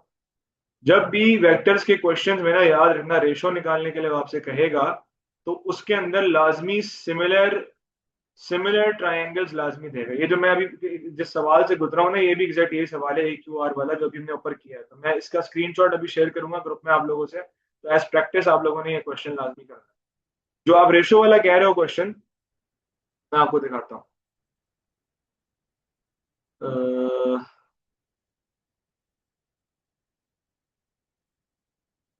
ये एक सवाल आ गया जिसमें रेशो निकालनी है. Find the ratio XY ratio YZ. ये वैसे क्वेश्चन आसान है. ये मैं थोड़ा मुश्किल सवाल देना चाह रहा हूँ आपको. ये क्वेश्चन इजी है. मुश्किल सवाल देख लेते हैं, एक सेकंड.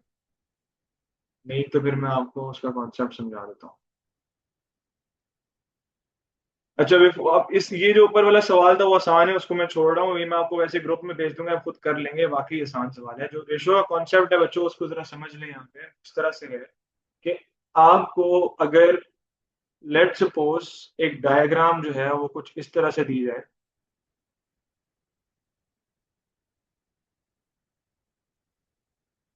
एक डायग्राम आपको कुछ इस तरह से दी जाए.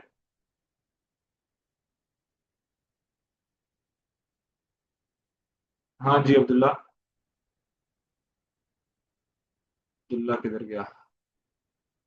जी अब्दुल्ला. सर स्क्रीन पॉज है आपकी। हाँ मैं शेयर कर रहा हूँ.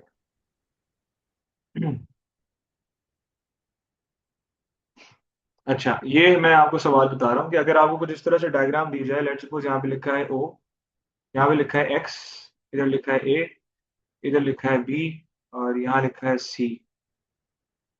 और इसके अलावा यहाँ पर ये लेबल कर दिया गया है कि जी ये दोनों साइड्स एक दूसरे के पैरेलल हैं.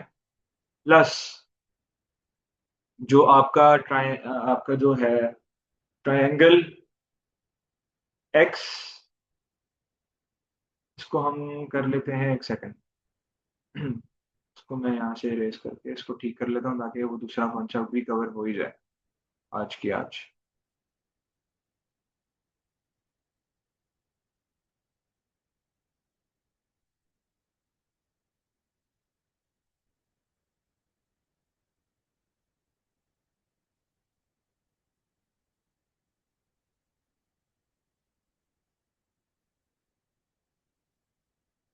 अच्छा जी, पॉइंट एक्स. यहाँ पर जो आपको इंफॉर्मेशन दी गई है कि ये आपको यार एक काम करते हैं ना, इससे बेहतर है कि मैं क्वेश्चन ही खोल लूँ ताकि कंफ्यूजन ही दूर हो जाए सारी. एक सेकंड दें, मैंने सवाल ही खोल रहा हूँ.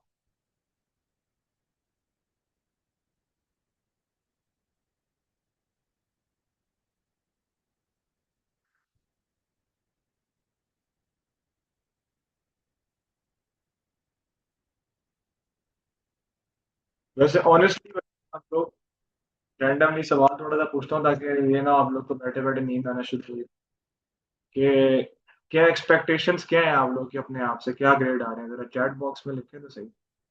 मैं चैट बॉक्स में आपको कर देता हूँ अलाउ.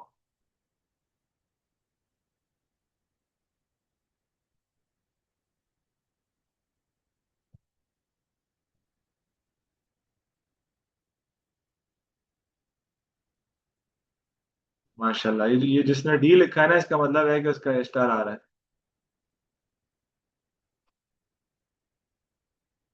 खत्म. खत्म कोई ग्रेड नहीं है भाई. ABCDEFG में से कुछ बताएं. और यू भी होता है. माशाल्लाह, अहमद ईशान स्टार इंशाल्लाह. ये तो आप बताएं. जैनब आपका स्टार आएगा इंशाल्लाह. सर मेरा कीबोर्ड काम नहीं कर रहा. लेकिन ये सब लिख लिया आपने, कीबोर्ड काम नहीं कर रहा। ये भी सही है सर, अल्लाह के हवाले हूँ। अच्छी बात है, लेकिन प्यारी भी करनी है लाजमी। अहमद ईशान कह रहे हैं ऑनेस्टली बताएं सर मेरा क्या ग्रेड आएगा। अहमद ईशान, अगर आपने ये अगले 10 दिन जो है ना, कम से कम 15 पेपर्स कर लिए जान मार के ऑनेस्टली, तो आपका ए आ जाएगा इंशाल्लाह। मुइज ए स्टार इंशाल्लाह। लेना, मुझे आपसे भी उम्मीद है आप ए स्टार लोगे इंशाल्लाह। अहमद आपने तो लेना है लाजमी, मैंने आपको बता दिया ए आ सकता है, ठीक है ना, सीरियस हो जाओ थोड़ा सा बस, बाकी खामोश हैं। सर इतने अनरियलिस्टिक हैं। आयशा आप आराम से स्टार ले सकती हो, अगर आप अपने आप से जो है ना वो आपने अपने आप को बहुत अंडर एस्टिमेट किया हुआ है, और जो है वो नेगेटिव थिंकिंग की तरफ बहुत फोकस है आपका। तो आप पॉजिटिव माइंडसेट के साथ पॉजिटिव होके जाओ एग्जामिनेशन हॉल में, और अपने से उम्मीद रखो कि यार मैं इजीली ये स्टार लूंगी, तो आ जाएगा। तो आपका गुमान पॉजिटिव होना चाहिए, बदगुमानी वैसे भी क्या है, कबीरा गुनाह है। तो गुमान पॉजिटिव रखना चाहिए इंसान। मेरा बताएं सर। हमजा, हमजा आपका इंशाल्लाह, अब मुझे नहीं पता आप किस ट्रैक पे चल रहे हो, लेकिन अगर आप सही ट्रैक पे रहे थे तो इंशाल्लाह आप भी ए या एटलीस्ट बी तो लोगे इंशाल्लाह। वेक्टर्स, वेक्टर्स एडवांस्ड, ये मिल गया मुझे सवाल आखिरकार। सर मेरा क्या लगता है, मोहम्मद अब्दुल्ला ही है ना ये, कि सैयद मोहम्मद है? मोहम्मद अगर अब्दुल्ला है तो उसका भी ए स्टार है, सैयद मोहम्मद है तो उसका भी ए स्टार है इंशाल्लाह। हुसैन, अच्छा हुसैन है तो अपने नाम से आओ ना यार, बड़े हो गए हुसैन, अभी भी अपने भाइयों के अकाउंट से आ रहे हो तुम। आपका भी ए स्टार है हुसैन इंशाल्लाह। आयशा हंस रही है अंदर अंदर। सर जी मेरा भी ग्रेड बता दें फिर। इब्राहिम आपका जो है ना वो इस वक्त इस कंडीशन में, जो उस दिन आपने वो सर्ड वाली हरकत की है ना, उसके बाद मुझे गुस्सा चढ़ गया था, तो कुछ जो है ना वो मैं बी या ए पे हूँ इस वक्त। हाँ, ये क्वेश्चन आ गया बच्चों जो मैं आपको समझाना चाह रहा हूँ, बड़ा इंपॉर्टेंट सवाल है और अच्छा सवाल है। अच्छा जी, अब मैं इसको करने लगा हूँ बंद चैट बॉक्स को, और हम जल्दी से आते हैं वापस अपनी लाइन पर। ओके, कैमरा करते हैं बंद। ओके, ये सवाल है जी आपके सामने, इसमें आपको in the diagram the triangles O A B and O C D are similar. इस क्वेश्चन में ना उसने आपको बता दिया है कि ओ ए बी और ओ सी डी जो दो ट्राइंगल है सिमिलर है। कुछ क्वेश्चंस में ना वो आपको बताएगा नहीं, लेकिन आपने खुद गैस करना है कि वो सिमिलर है, गैस नहीं मतलब प्रूव करना है कि वो दो ट्राइंगल सिमिलर होंगे। और वो प्रूव हमेशा होगा, याद रखना कि पैरेलल लाइंस होंगी दोनों तरफ, और उन दोनों ट्राइंगल्स के एक बड़ा होगा एक छोटा होगा, तीनों एंगल्स सेम हो रहे होंगे, और ज्यादातर प्रॉपर्टीज वही लगती हैं, जेड बन रहा होता है ऑल्टरनेट एंगल्स वाली प्रॉपर्टी लग रही होती है, तो इससे ना आपको अश्योर हो जाते हैं बंदा कि यार हाँ ये सिमिलर ट्राइंगल्स हैं, अगर से एग्जामिनर ने सिमिलर ट्राइंगल्स मेंशन ना की हो तो। वरना 90% ऑफ द टाइम्स इस तरह से वो बता देता है। आगे चलते हैं, ओ ए उसने बता दिया ए है, ओ बी उसने बता दिया बी है, और बी सी वेक्टर जो है that is equal to 4a - b, 4a - b। जी अब्दुल्ला। Sir screen. ओहो, ये आप अच्छा करते हो बता देते हो, बाकी पता नहीं क्यों चुप बैठे हैं। ये स्क्रीन है, ये सवाल था जिसमें मैंने आपको बताया कि in the diagram triangles O A B and O C D are similar, O A is a, O B is b, and B C is 4a - b। तो अब आगे चलते हैं, उसने कहा है कि एक्सप्रेस करें ए बी। अब देखो ए से बी जाना है मैंने, और ए से बी जो है ये मेरे लिए नोन रूट नहीं है, मेरे लिए नोन रूट ये है कि मैं ए से ओ जाऊं और फिर मैं ओ से बी जाऊं, तो वो इक्वल हो जाएगा किसके, ए से ओ जो है वो ओ ए का ऑपोजिट है तो -a, और ओ से B O B same direction +b, तो आंसर आपका आ गया b - a। उसके बाद पार्ट बी में कहता है कि जी ए सी फाइंड आउट करें, तो ए से सी जाने के लिए मैं नॉन रूट लूंगा, सही है, जो मुझे रास्ता पता है, जो मुझे रास्ता पता है। अब क्या हुआ, पिछले पार्ट में मुझे ए बी का रास्ता पता चल गया, तो मुझे अब ये रूट भी पता है, मैं ए से बी जा सकता हूँ और मैं बी से सी भी जा सकता हूँ, क्योंकि ये रूट मुझे एग्जामिनर ने खुद बता दिया है। ए बी मैंने निकाला और बी सी मुझे एग्जामिनर ने खुद बता दिया। तो ए से सी जाने के लिए मैं ए से बी जाऊंगा पहले, जो कि इसके इक्वल था बी माइनस ए के, और फिर मैं उसमें ऐड कर दूंगा बी से सी वाला रास्ता जो कि है 4a माइनस बी के इक्वल। तो यहाँ से मेरा आंसर आ जाएगा बी और माइनस बी कैंसिल हो जाएंगे, 4a माइनस ए इसका आंसर आ जाएगा 3a। हेंस ए सी जो है वो 3a के इक्वल है, जिससे हमें ये भी पता चला कि ओ ए को अगर मैं 3 से मल्टीप्लाई करूं तो मुझे ए सी मिलता है। इसका मतलब है कि फिर ओ से सी जो है सारा का सारा ये 4 टाइम्स होगा, 4, ये 4 के इक्वल होगा। अगर O A is 1, A C is 3, then O C is 4। अब आगे हमने फाइंड आउट करना है सी डी। अब मैंने सी से डी जाना है। सी से अगर मैं डी जाना चाहता हूं तो सी से डी जाने के लिए मुझे क्या रूट लेना पड़ेगा? सी से डी जाने के लिए मुझे सी से पहले ओ जाना पड़ेगा। तो सी से ओ जाने के लिए मुझे पहले सी से ए जाना पड़ेगा। सी से ए जो है वो -3a है। उसके बाद ए से ओ जो है वो -a है, और उसके बाद मैंने जाना है ओ से डी सीधा। अब ओडी जो है वो मुझे ओडी सारा का सारा नहीं पता, मुझे सिर्फ और सिर्फ ओबी पता है बस। और ओबी जो है वो बी के इक्वल है, तो इसका मतलब है कि फिर बी डी किसके इक्वल होगा? यहाँ पर ये सिमिलैरिटी की बात हमारे पास यूजफुल काम आएगी कि क्योंकि ये जो छोटा ट्राइंगल है और ये जो पूरा बड़ा ट्राइंगल है ये एक दूसरे के सिमिलर है, और क्योंकि हमारे पास उसका एक पेयर ऑफ कोरिस्पॉन्डिंग साइड्स भी आ चुका है, जिससे हमें पता लग रहा है कि इस छोटे ट्राइंगल उस बड़े ट्राइंगल की रेशो किसके इक्वल है। अब आप मुझे बताएं कि this side O A of the smaller triangle is 1, यानी कि 1a, and the corresponding side OC of the larger triangle is a plus 3a which is equal to 4a। Hence ये दोनों ट्राइंगल्स की रेशो क्या है? 1:4, यानी कि जो पूरा बड़ा ट्राइंगल है वो छोटे ट्राइंगल से 4 टाइम्स बड़ा है। तो अगर ये b है तो फिर इसका मतलब है o से लेकर d तक का जो डिस्टेंस है सारा का सारा वो फिर 4b के इक्वल होगा। हेंस तो फिर आपका सी डी का आंसर आ जाएगा -4a प्लस 4b। तो इसका आंसर आ जाएगा 4b माइनस 4a, यहाँ लिख लेते हैं 4b माइनस 4। आगे उसने कहा कि find in its simplest form the ratio of the perimeter of triangle OAB to the ratio of perimeter of triangle OCD। तो पेरीमीटर बच्चों याद रख लो बस, अगर पेरीमीटर का वर्ड है तो असल में लेंथ की बात हो रही है। तो असल में एक तरह से आपने लेंथ की रेशोज बतानी है OAB और OCD ट्राइंगल की। तो OAB ट्राइंगल छोटा वाला है जिस जो 1 के इक्वल था, और OCD ट्राइंगल बड़ा वाला है जो पूरा का पूरा 4 के इक्वल था। तो इनकी जो साइड्स की रेशो है वो है 1:4। Why? Because the corresponding side OA was equal to A, and the corresponding to that side which was OA के corresponding side कौन सी थी? OC। और जब मैंने OC फाइंड आउट किया तो वो आ रहा था 4A के इक्वल, जिससे मैं पता लगा कि ये दोनों ट्राइंगल्स की जो रेशो है वो 4 टाइम्स है, इसका मतलब है 1:4। पेरीमीटर जो है वो लेंथ के इक्वल ही है, एक ही बात है, तो आपने लेंथ की रेशो ही निकालनी है। आगे उसने कहा find the ratio of the area of triangle OAB to the ratio of the area of trapezium ABCD। इसका मतलब क्या है? इसका मतलब ये है कि याद रखना वेक्टर्स के क्वेश्चंस में या सिमिलैरिटी के क्वेश्चंस में आप कभी भी एक शेप आपको कुछ और दिया हुआ और दूसरा कुछ और दिया हुआ, उनकी रेशोज को कंपेयर नहीं कर सकते। तो आपने असल में एरिया ऑफ ट्राइंगल OAB की रेशो निकालनी है to the area of triangle OCD, जो कि दो सिमिलर ट्राइंगल्स हमें बताए गए, हम उनकी पहले रेशो की एरिया की रेशो निकालते हैं, फिर देखते हैं ट्रेपीजियम की क्या आएगी। हमेशा आपने इसी तरह ही इसको सॉल्व करना है। अब देखो यहाँ पर मैं कुछ लाइंस हैं इनको इरेज करता हूँ ताकि आपको क्लैरिटी से समझ आ जाए। आपका जो ट्राइंगल OAB है दैट ट्राइंगल इज दिस, और आपका जो ट्राइंगल OCD है that triangle is this whole triangle which also includes the smaller one in it. तो ये जो छोटा ट्राइंगल है इस बड़े ट्राइंगल के अंदर ही शामिल है। तो ये बड़ा ट्राइंगल अगर हम बाकी चीजों को इग्नोर करके देखें तो वो ये OCD ट्राइंगल बनता है, और जो छोटा ट्राइंगल है वो ये OAB बनता है। तो वो आपसे इस वक्त रेशो मांग रहा है इस छोटे ट्राइंगल OAB की और इस ट्रेपीजियम की, ये वाले ट्रेपीजियम, इसकी रेशो मांग रहा है। तो अब हम डायरेक्टली ट्रेपीजियम की रेशो नहीं निकालेंगे, हम छोटे ट्राइंगल और इस पूरे बड़े ट्राइंगल की एरिया की रेशो निकालेंगे।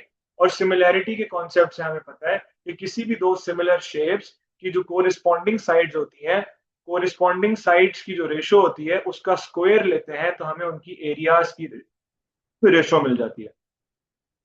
तो इनकी एरियाज की रेशो आ रही है 1:4 का स्क्वायर है 16, 1:16।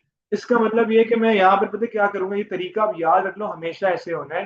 मैं अब जो मेरे पास जो रेशियोज आई है ना, मैं उन्हीं की टर्म्स में यहाँ पर नंबर को प्लेस कर दूंगा। मैं क्या करूंगा, मेरा छोटा ट्रायंगल 1 आ रहा है, मैं यहाँ लिख दूंगा 1, और ये जो 16 है, this is the ratio of the whole larger triangle, क्योंकि हमने अभी फिलहाल ये जो 1:4 लिखा था, ये छोटे ट्रायंगल और इस पूरे बड़े ट्रायंगल की साइड्स की रेशियो को कंपेयर किया था। अभी ट्रेपीजियम को हमने इग्नोर किया हुआ था।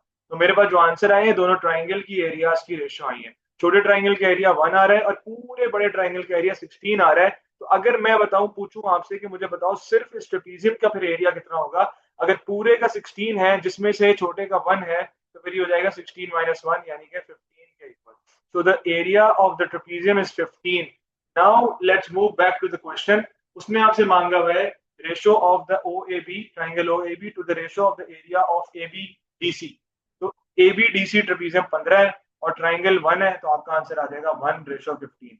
अगर उसने आपसे मांगा होता कि find out the ratio of the area of the triangle O C D to the area of the trapezium A B C D, तो फिर आपका आंसर होता ओ सी डी की जगह पर मैं 16 लिख देता और ए बी सी डी की जगह पर मैं 15 लिख देता।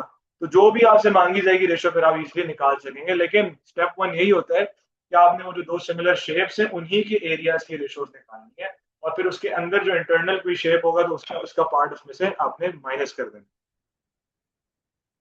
और इसी तरह अगर आपको वेक्टर्स भी दिए हुए होंगे तो उनकी भी रेशियोज ऐसी ही निकलनी होती है कि आप उन दोनों वेक्टर्स के आप कोई सा भी एक अल्फाबेट उठा लें। अगर दोनों वेक्टर्स के मैं एज उठा लूं तो उनके कोफिशिएंट्स को बस आपने क्या करना है, नीचे वाले को ऊपर वाले से डिवाइड करना है, तो आपको उनकी रेशियो मिल जाएगी सिंपली। सही है? या कोई जो बड़ा वेक्टर होगा उसके ए के कोफिशिएंट को छोटे वेक्टर के ए के कोफिशिएंट से डिवाइड करने से आपको उसकी रेशियो मिल जाती है। तो ये रेशियो का कॉन्सेप्ट हो गया। अब आप मुझे बताएं कि वेक्टर में उम्मीद है कोई और आपका क्वेश्चन नहीं होगा। और हैंड रेस करके मुझे ये भी बताओ कि अभी आप लोग के अगला टॉपिक जो मैंने स्टैट्स और प्रोबेबिलिटी पढ़ाना है उसकी हिम्मत है आज ही, या मैं कल के टाइम किसी टाइम पे स्केड्यूल कर लूँ उसको? ये भी मुझे बता दें हाथ रेस करके, या मैं चैट बॉक्स खोलता हूँ उसमें आप लोग वोटिंग कर लें। उसकी बेसिस पे हम डिसाइड करेंगे कि हमने आगे स्टैट से भी करना है या आपको ब्रेक देनी है या कल करना है। तीनों ऑप्शन है, बता दें मुझे क्या करें।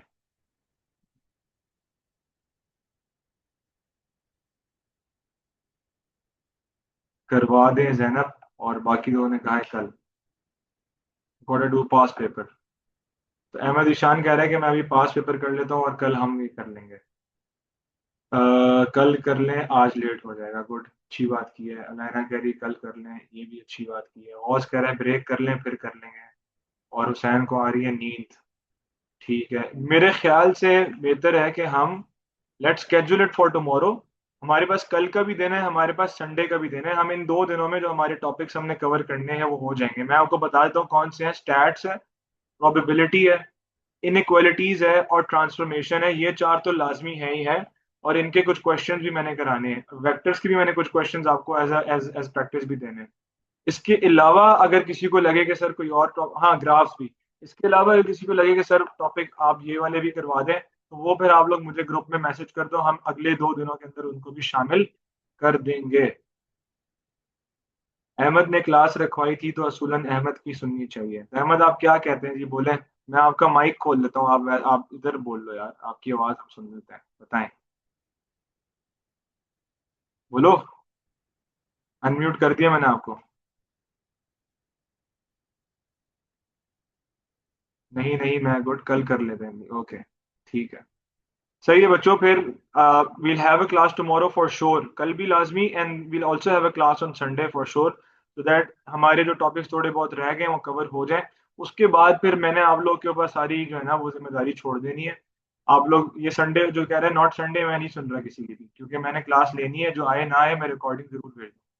तो मैं जो है वो मंडे ऑनवर्ड्स आप लोगों ने सब ने जो मैंने फर्स्ट प्रायोरिटी 2025 के पेपर्स बताए थे वो सारे अटेम्प्ट करने हैं। उसके जो जितने भी प्रॉब्लम क्वेश्चन है वो शेयर करने हैं ग्रुप में। ग्रुप में शेयर करने का ये फायदा है कि अगर मैं ना रिस्पॉन्ड कर रहा हूँ तो कोई ना कोई बच्चा जिसने सॉल्व किया होता है वो उसका सोल्यूशन लाजमी भेज देता है। लेकिन आई विल मेक श्योर कि हम सॉल्व करें। दूसरा, मंडे ऑनवर्ड जो मैं कह रहा हूँ वो ये है कि मंडे ऑनवर्ड्स हम कोई टॉपिक नहीं डिस्कस करेंगे, हम सिर्फ और सिर्फ प्रॉब्लम क्वेश्चन सॉल्व करेंगे जब भी मैं क्लास रखूंगा मंडे ऑनवर्ड्स। इसका ख्याल रख लें। तो हमारे पास कल की और संडे की ये 2 क्लासेस हैं। इनको यूटिलाइज करके जो टॉपिक्स आपको वीक लग रहे हैं हम उनको कवर करेंगे। मैंने बता दिया जो मैंने कराने हैं खुद। आपको लगता है कि कोई टॉपिक है वो भी होना चाहिए तो वो मुझे ग्रुप में आप मैसेज करके बता दें। तो thank you all of you for being in the class. अच्छा लगा कि आप सब क्लास लेने आए और फिक्रमंद हो रहे हैं, और इस फिक्रमंदी की वजह से ही आप लोगों के ग्रेड बनेंगे इंशाल्लाह।